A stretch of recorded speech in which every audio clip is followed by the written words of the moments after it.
Най-големият исторически паметник на Балканския полуостров, единствен по рода си в цяла Европа, най-забележителният символ на моя роден град. Това е паметник създатели на българската държава.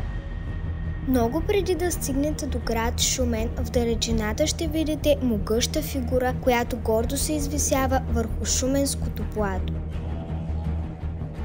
Построен в чест на 1300 годишнината от основаването на България, мемориалът разказва за най-вдъхновяващите времена от българската история.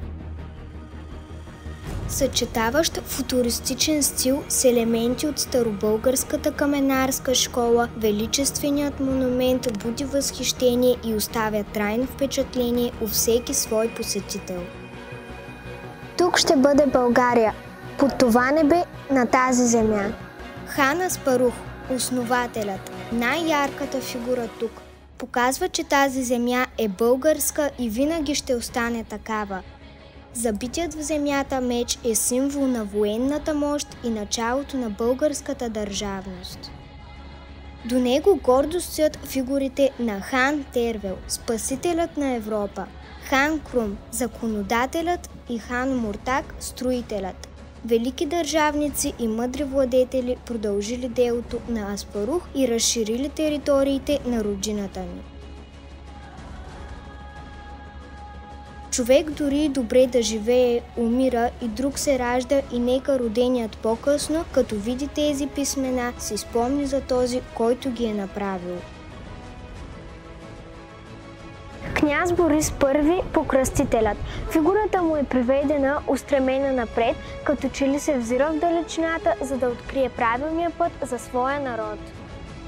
Златната корона той заменил с черно було, заповедничеството с послушание, богатите трапези с въздържание и пост, държавническия жезъл с проста монашеска тояга, а светския шум с безмълвната монашеска килия. Цар Симеон I, властелинът на Балканите, цар на българи и ромеи, прочут книголюбец и единственият в българската история, наречен Велик.